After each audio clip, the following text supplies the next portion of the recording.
From beautiful downtown Sacramento, it's time for Beach Blanket Fort Bingo. Beach Blanket Fort Bingo. Beach Blanket, Fort Bingo, Fort Bingo. Spazzy's got a show when you really want to know what's going on. Yeah. Beach Blanket, Fort Bingo, Fort Bingo. Art, music, golden blue, and your favorite comics too. Grab a spot and settle in, 'cause it's high time we begin. Beach Blanket Fort Bingo Podcast. Yeah.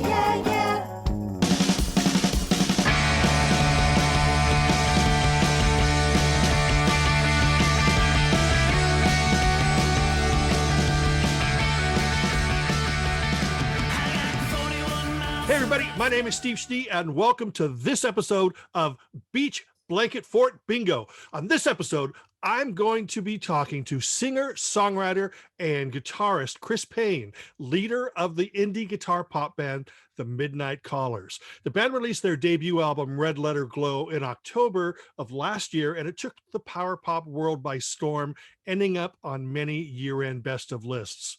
Sounding more like an album created by a super group of seasoned professionals, Red Letter Glow is a phenomenal debut release. The album made such an impact that the lead track, 41 Miles to Roscoe, was voted 2020's third coolest song in the world on Little Steven's Underground Garage. And finally, over a year after I first heard the band's early demos and early mixes of songs that eventually made the album, I'm proud to welcome to the Blanket Fort, Mr. Chris Paine. Thanks for stopping by, Chris, and happy birthday. Thank you very much. Yeah, it's one of those weird birthdays. 31 isn't as exciting as 30 or 21 was. So I guess I'm in that age now where birthdays are just cool. You look 12 years old, apart from the That's to make sure I don't look fully 12 years old. Now, before we get going, I always tell the story, and I know your dad, Shecky, Mm-hmm. and a lot of times throughout my life, I've had a lot of coworkers, friends come up to me and say, "You got to hear my son's band," right? And I thought, okay, that's the end of the friendship with me and Checky, because I'm going to hear this band and it's going to be mediocre, and they're going to be doing a cover of You Give Love a Bad Name or something. And then, that's going to be the end of it. I'm never going to talk to Shecky again. But I actually heard your older band, London Egg. I heard stuff from Chris Paine and the Letter Train. And then I heard stuff by the Midnight Callers. And I'm glad to say that me and Shecky are still the best of friends. I'm a huge fan of the album. And I mean, it is, like I said in the intro, it's phenomenal. It's a stupendous debut.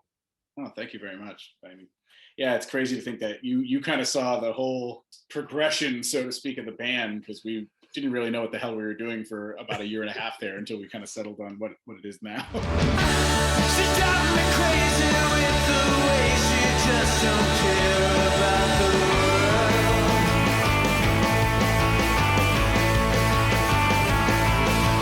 My little teenage dreamer, baby, not your average ordinary.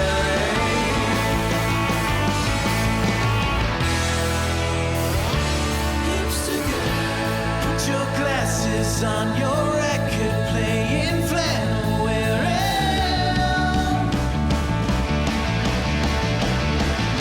Before we talk about Red Letter Glow, let's go back to the beginning. Do you remember that moment you wanted to become a musician? Yeah, I mean, slightly. It definitely progressed throughout the years. I remember being, so my dad, good old Shecky, he's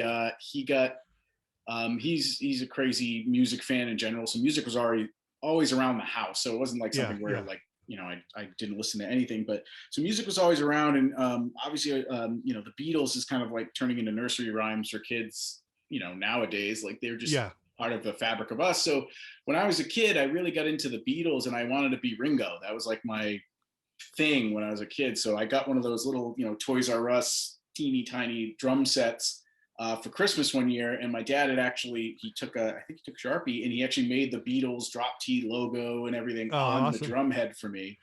And that was kind of the start of just music in general. I love to perform it. I love to play drums. I did like a 5th grade talent show where I was the only one on stage bashing away at drums, playing a cover of, I think it was, God, I forget. It was a Beatles tune. And anyway, like, I'm sure no one found it impressive because a cover on drums doesn't exactly sound like much to anyone.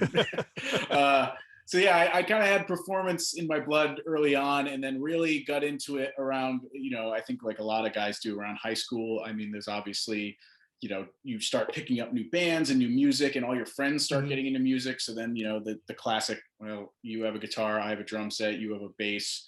Let's plug a microphone into a crappy amplifier and let's just play in our basement.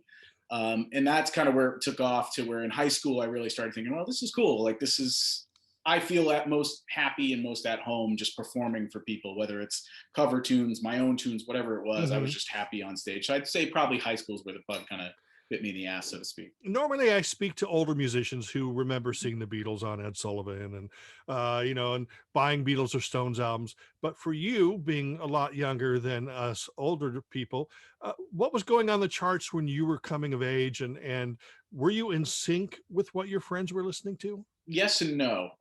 There was when I was, definitely when I was learning guitar, I started on bass, but I was learning guitar in high school right around the same time. It was funny enough, the big band I remember like learning how to play just a little riff to was Audio Slave, and like Rage Against the Machine, kind of all the Tom Morello projects at that time. Those were kind of the big high school bands. So I had a lot of older taste because through my dad's influence and just what I was picking up and enjoying. I was into The Who and into even Oasis, which, like, for Americans, most people don't even know who they are sometimes, especially high school kids. But so most of the kids, when I would play, we'd play modern stuff. Audio Slave, Raconteurs, White Stripes was a big one. I mean, everyone can bang out Seven Nation Army once you learn that simple little riff. So I was really into that kind of stuff. A big influence was I have an older brother. He's 3 years older than me. So he was kind of passing down stuff as well. One of the bands that we kind of bonded on, that, again, one hit wonder, but for us, we love every one of their albums, is The Darkness. I Believe in a Thing Called Love was huge when I was in high school. And then they just kind of fell off the map. But the people who kept sticking with them, it always annoys me when people go like, oh, what happened to that band? It's like, well, you just gave up on them. They put out another great album. You just didn't buy it. It's not your name, praying she don't notice. This is something you've been avoiding. Do it now. Ship it one more later, go on up. Return the favor. Spell your name, praying she don't notice. This is something you've been avoiding. Do it now. Ship it back at me later, go on up. Return the favor. But then I did have some cool friends who, one of my friends who kind of got me into songwriting actually was my friend Chase. He was weirdly into the Britpop stuff of the early 90s. So he was obsessed with bands like the Stone Roses and Oasis and those kind of things. And that's where it was really cool to kind of have that friend who was into these kind of weird niche things that, I was into, but maybe not everyone in high school knew about. What were your first attempts at songwriting like? I mean, has any of those songs ever made it into Midnight Callers live sets or even the album? Thankfully, no. I have them. That's another cool thing, I guess. A difference again between older musicians and now, guys my age is I had a cheap recording software on my parents' computer, so we were able to record things a lot easier then. So I do have files and old CDs and probably a floppy disk, for God's sakes, of all these stuff. And I, they're good for what they are. They're a high school guy. I don't think any high school guy is really in touch with their emotions to the point where they can write a really deep song. But yeah, they were cool. Just what I like about them the most is that they just bring back memories. And my friends kind of, now when you write a song, sometimes you can get really stuck into, it's got to do this, it's got to do that, it's got to, we've got to, put a minor chord in there. When you're in high school, you just bang it out and be like, that sounds cool. Boom. Let's make that a song. So that's what they're fun to listen to. It's just kind of that ridiculous high schoolness of them. I became obviously aware of your work through just your sort of brief time with London Egg.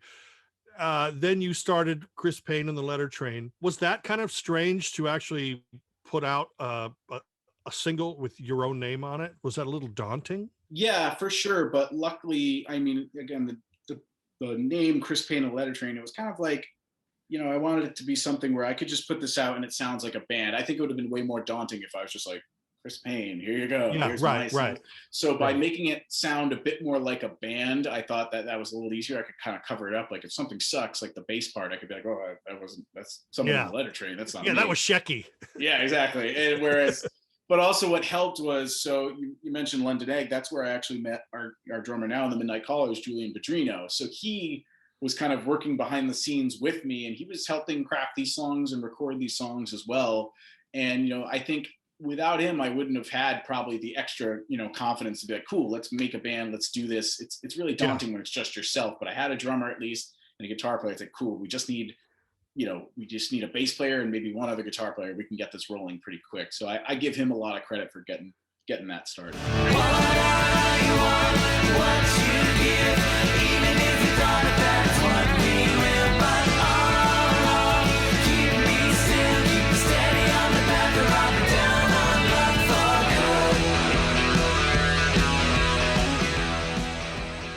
How did that project morph into the Midnight Callers? I'm assuming you stole that from or borrowed it from the Badfinger song.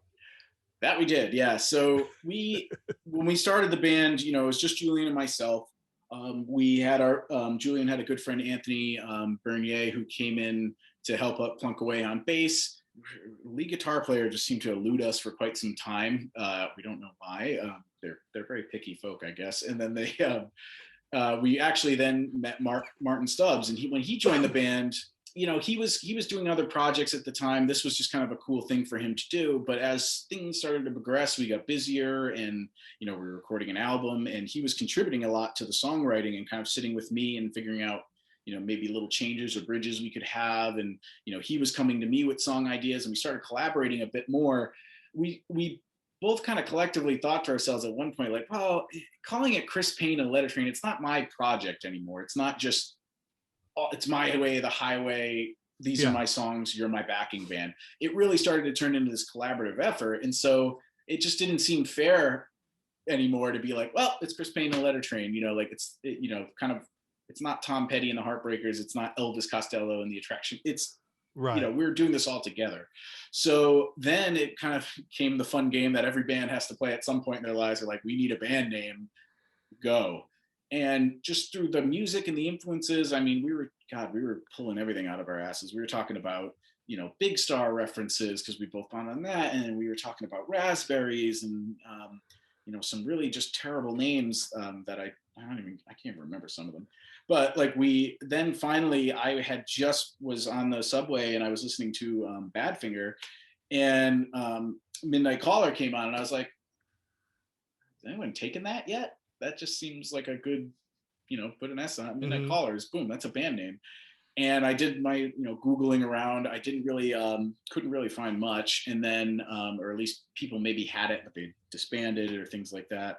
And then I sent it to Martin, and he was like, cool, we're done. And we took the other 50 names we had, deleted them all, and that's how we kind of became the Midnight Callers. And I think, again, it does reflect us a bit, like we wanted to, part of our little mission, I guess you could call it, is bringing some of this music back to light and, kind of filtering it through us. Is like, we're obsessed with bands like the Raspberries and Badfinger and the Midnight Callers. We're obsessed with them too. And Big Star, we love those bands so much, and sometimes it can get, as we talked about with like being in high school and stuff, it's frustrating when not everyone knows those bands, because I don't think they get sometimes the light that they should. Yeah. Do you remember that moment that, or maybe even the song that sort of gelled for you, that made you realize, okay, yeah, this is something a little more special? Well, a couple of things that like I knew we were doing something good was 41 Miles to Roscoe obviously was the big track for us. We wrote that pretty much together, like everyone added bits and bobs to that. But kind of the moment where I thought, we were really doing something well is there's a song on our album called I Need You. And that was the first track I could comfortably say, like, that was a pure collaboration track. There was Martin's ideas or my ideas, we'd filter them together, but this was a pure one where it was like, Martin sent me a demo of the track. He had it in like half the in half time of what it ended up being. And, you know, I sped it up and said, what if we did this? And it was the first time where both of us weren't kind of like going like, well, that kind of sounds like this. We were just like, ooh, this is different. This sounds like what we want it to sound like. So I think that was the first track where we were like, yep, let's roll with this vibe a little bit. And, you know, we wrote some other songs that are great, but like Some Odd Reason I Need You, that one always like, you know, when I play it live, and usually we do it first up because, you know, it helps. It's kind of like, it pumps me up a little bit because it's like, all right, this is like, if you want me to tell you what the Midnight Callers are, sometimes I'll play that more than I would some of our other tracks. All right, one night. Don't you want to stop and give it all right back to me?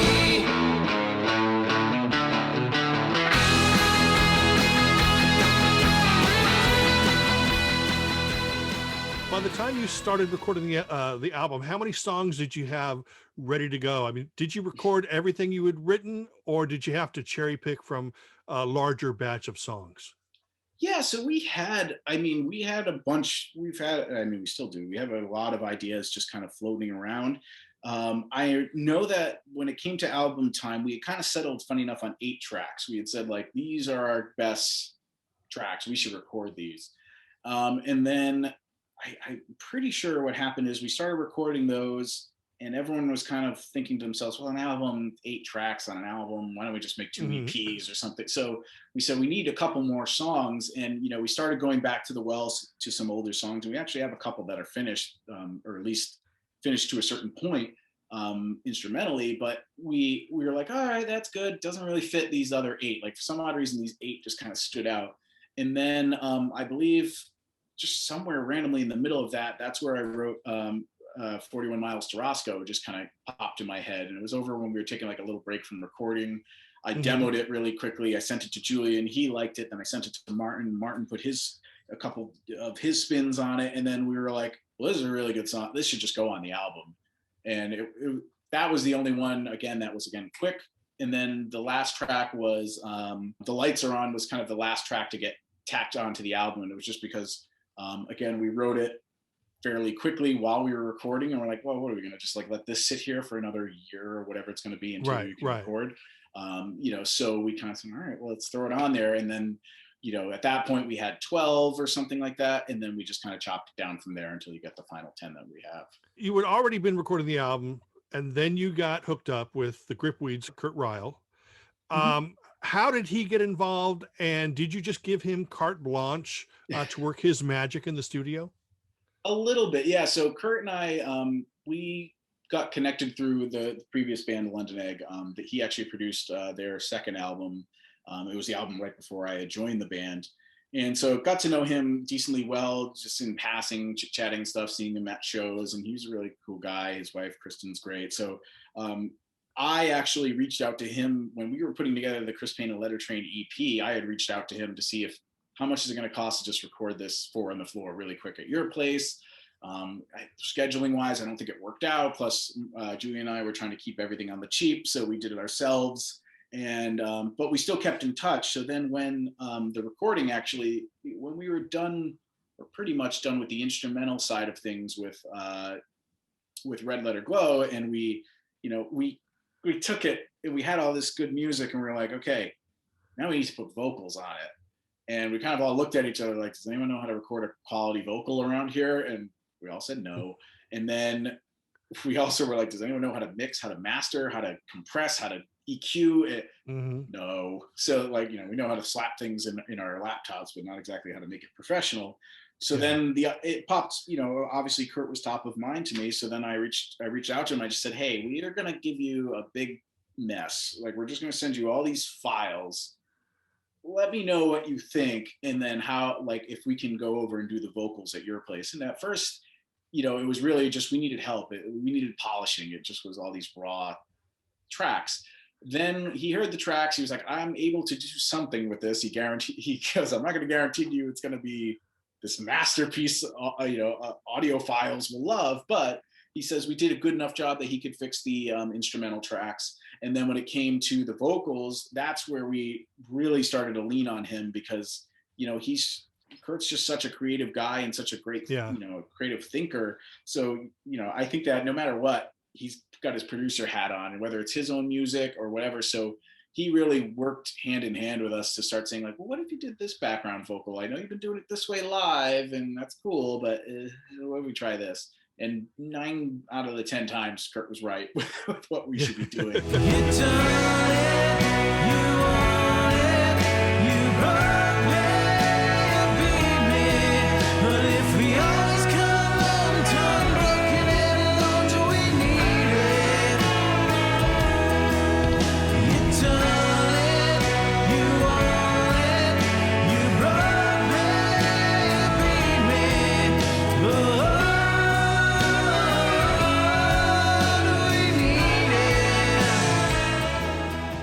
But we have a bunch of references in our heads. Hey, it'd be cool if you could do this, or it'd be cool if we sounded kind of like that. And Kurt would, just because of his plethora of knowledge, would be like, oh, I can do that. Yeah, I know exactly what you're looking for. So, for instance, we did the song "Do We Need It?" It's kind of our slower track. I think it's the last track on the album before "Use Me." We wanted some background vocals there, and asking Martin and I to articulate it was like dogs with peanut butter in our mouths. Like we just weren't like, we couldn't get it out. We're like, I think it needs to be high. And then I played Kurt Ballad of El Goodo by Big Star. And I was just like, you know, these nice sweet harmonies and something like that. And he just goes, cool. All right.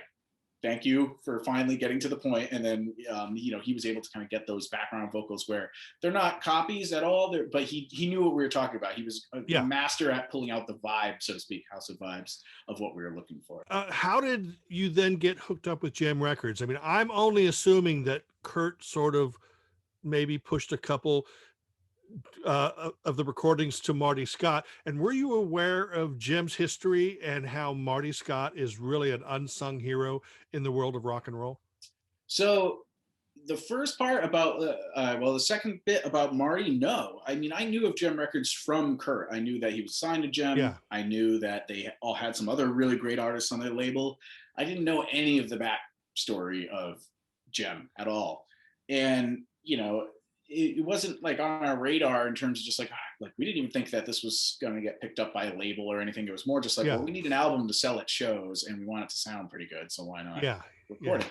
So we weren't really pushing for that at the time. We were just trying to finish the album. And, you know, through a bunch of like, you know, YouTubers, you know, yourself and Matthew Street and some of these other guys who just kind of picked up on us along the way.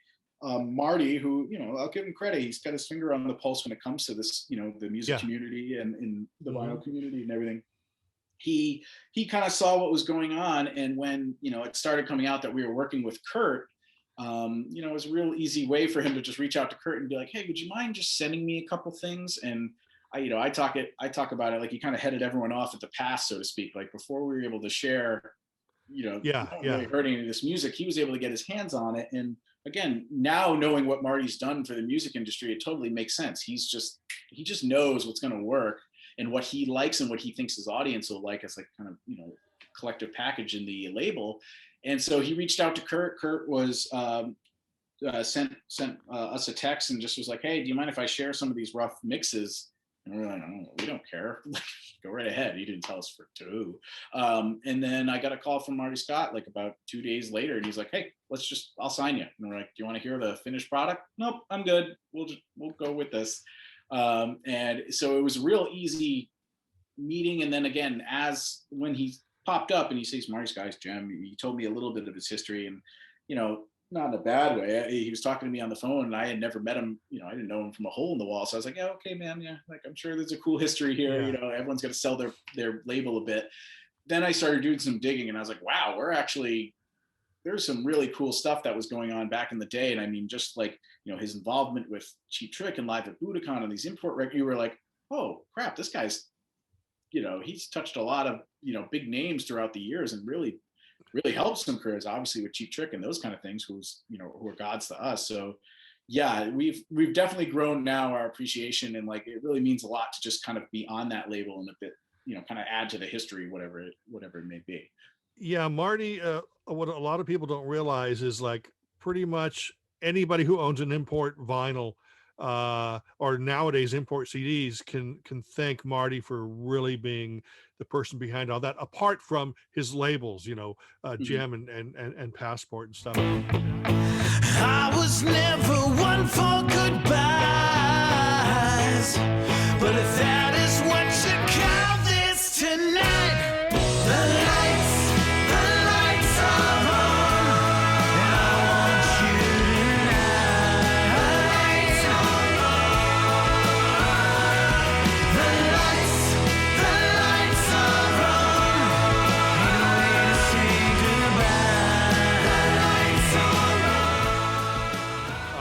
How do you feel about the album now? I mean, I love it. I really do. I think we're all at that phase where we've heard these, I think, and I'm curious. I haven't really talked to other bands about this or anything. When you make an album, you hear those songs literally thousands on thousands of times. Yeah. Just, a new mix where it's just like, we nudge the snare drum. Well, I got to listen to the whole song now. And so, or the whole album. And so, I'm excited. I should say, I'm really excited to play this album live. We were playing those songs for quite a while prior to everything that's been going on. So, but because I think it's been taken away from us for a year, I'm not sick of them anymore a little bit. And I'm like ready to like really push this album and really get in front of people, because I think that as much like I love the album, but I still think that like, if you want to know who we are, you got to come to see a live show. It's just a different animal, I'm just really proud of it now. Like as I've gotten over the, God, I have to hear that song again mode. Like now I'm just very proud of it. Like I can listen to 41 Miles to Roscoe and be like, oh yeah, that is a good song. And, I'm excited to like, be a part of it. And, as a songwriter, but then just also to be on, on the take, you know what I mean? I think I'll never get over being like hearing myself playing guitar and recording. That's just cool to me. And like, seeing, hearing, Julian playing, like knowing his background story and him coming from France and everything, like it's just now, there's a lot of like, I really do love that album because it represents a lot, not just for me, but all the other guys in the band. It was released in October. Wasn't there a special beer that was brewed? Tell me about that. There was, yeah. So obviously the lead single was 41 Miles to Roscoe, which was, it was written about, there's a town in New York called Roscoe. It's right off Route 17, but it's kind of, I was traveling to see my then girlfriend at the time, and the exit was Roscoe. There's a cool diner there if you want to get some food. So it always was kind of this weird landmark to me. And one time I was looking down at my GPS drive and I just saw 41 Miles to Roscoe, and it's one of those things you just hear a phrase and go, oh, that's kind of a cool, 41 is not a common number to use in a song or something. So, but anyway, so it was written all about going to Roscoe, New York. So we wanted to do something. I mean, again, pandemic aside and the limitations we had, we wanted to do something to celebrate this. And we kind of thought, well, it'd be cool if we can get in contact with the town of Roscoe and let them know that, hey, we're putting out this song. At that time, we had just found out it was going to be the coolest song in the world that week. So we were super pumped. We said, we want to celebrate a little bit. Is there anywhere we can play a show? And, well, it's upstate New York, but they were like, the Chamber of Commerce is like, well, there's not a lot of places to play in a small, upstate town. Mm-hmm. So they pointed us in the direction of the Roscoe Beer Company, which is their kind of pride and joy. And they've been around for years. They make really good craft beer. And I reached out to them and said, well, I know you guys sometimes have live music. Would you be into just us playing a show there to kind of release the album? And they were super cool, super gracious. Not only were they like, yep, we'll get our stage set up. They hooked us up with all the back line and everything and kind of planning and promoting. But then they were like, if you want, we do this sometimes. We can make a beer for you, which the guys in the band and I, like, we're all beer nerds anyway. So like, and free beer, that was good. So we kind of jumped at it a bit, and we went back and forth with them, flavors, things that some people would like. You want to get the hipsters happy with the IPA and the hoppiness, but you don't want to like annoy people who just like a light beer. So we went back and forth and kind of came up with this 41 Miles Pale Ale, which became like our Midnight Callers beer I think they sold it for like a few weeks, and it was just like a limited run that they had, but it was really cool. I didn't. And to tie it back, funny enough, I told Marty Scott about it, and he goes, oh, this is perfect. I haven't done a drink in years. And I went, you've done a drink before? And he was talking about how they made Power Pop, back in the day. And I was like, good, you're graduating to beer now. We'll add to the JEM collection of drinks. So. See, rumor has it that a lot of the Roscoe townsfolk were not able to get that beer because your dad, Shecky, bought up the stock. Is that true? Or Yeah, his car looked like a bootlegger's car from from Prohibition back in the day. I think it was weighed down by the 30 cases or whatever he bought. I don't even have a can here because of Shecky. So I have to hunt a can down, and maybe he'll give me one. We'll see. I got 10 more miles to Roscoe. I can feel it in my hair.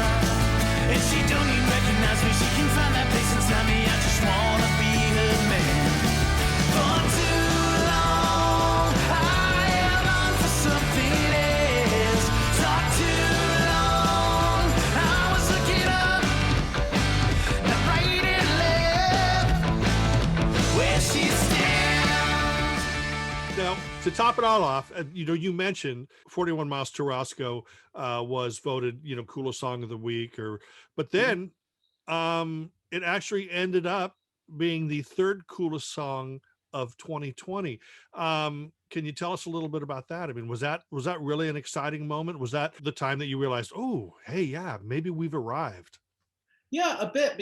I mean, I'll never think we arrived, but like we always, I think when the song got chosen for the coolest song of the week in October, we were kind of like, yeah, maybe it's just, we know it's a good song, but we were like, and it was a really good opportunity. We're like, well, maybe that's just Marty, getting it in the hands of the right people. We're lucky that, we have a guy who was pushing for us, got it in the right hands. They listened to it and they liked it. But what was cool about the coolest song, of the year was that it was all fan and, voting, so to speak. So it was just us asking our fans to vote for it, and Little Steven's promoting for people to vote for a song.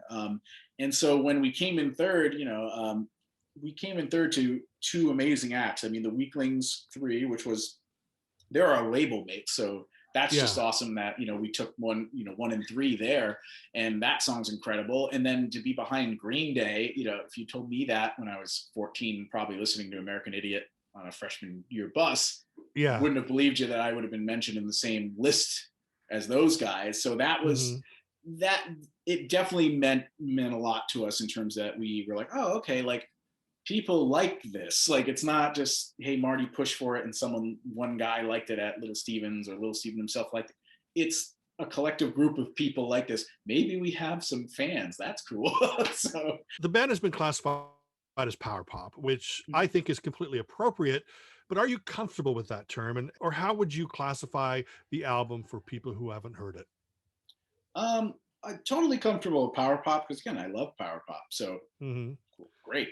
If we wrote something that's considered that, we're happy with the power pop title. And I think that, the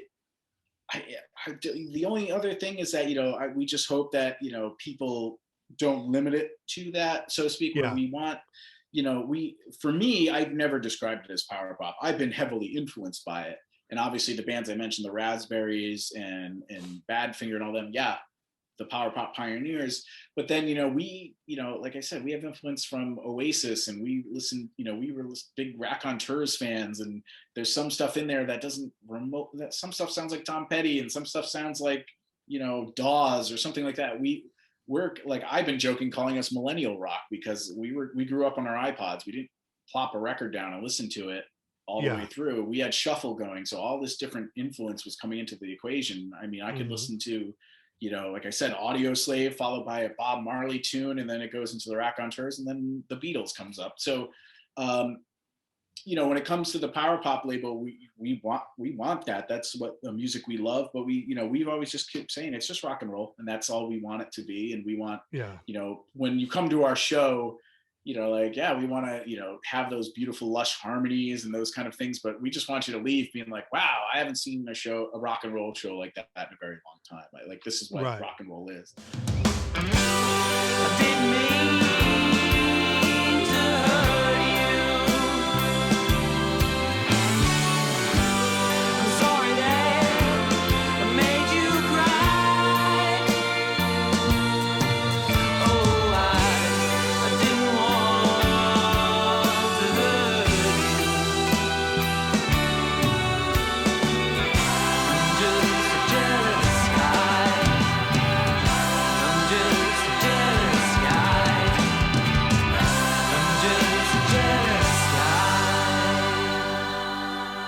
was also featured on the JEM Records Celebrates John Lennon compilation, and you played a release party at Daryl's house. What was that whole experience like? It was really cool because it was in the, that was the first time we had all stepped on stage playing live, now albeit for cameras, but since God, we played a show in February of 2020, and that was it. That was our last show until we finally strapped it on for the Lennon Celebrate thing. It was a really cool experience, not only just for us to play these songs live. Obviously, we had kind of crafted them along throughout the pandemic, and then we were able to release it. But then to get the chance to work and kind of collaborate with some of the label mates was really cool as well. So we were kind of the backing band for Johnathan Pushkar, and getting to finally meet him. We knew he was on the label. We heard his stuff. We loved his stuff, but we were, just kind of friends on Instagram. We just liked each other's posts, and that's it. So to finally put like a face to the name and just get to know him and work with him a bit and get to be his backing band was just really cool. And really, I think something special that, I hope it happens again, but because of the pandemic, it forced us to all be together and kind of collaborate. And the same thing playing with Richard Barone. I mean, he's got a history that goes, I could go on for days about how great he is. I'm and a all the great huge work he's done. fan. I call him the Paul McCartney of post-punk because he has the sweet voice, the sweet looks. He's like this innocent little puppy but he has this manic tiger talent. It's incredibly accurate. Yeah, he's and he's got stories for days. He actually drove up to that gig with us. It was in Pauling, New York, so we drove from the city. And the whole time, like, it was like sitting in rock and roll, college class. Like Martin and I were just like, and then what happened? And he'd tell us another story, and I'd be like, but why did you do that? Well, then there's the, so we were just like I was taking notes in the back seat. And then, I obviously then bought his book because I was like, oh, I just want to learn more about his, his journey, so to speak. And it's been great thus far. But yeah, so like playing with him and just, again, tying us back to that history. And that was really, really cool to do. And then again, just to watch the other bands and play live. And we afterwards, socially distant, we were sitting in the backyard of Daryl's house, just drinking beers and laughing and talking about music. And God, when was the last time, we missed doing that with other bands and just kind of chit chatting and shooting the shit. Yeah. So it was a really, really special experience.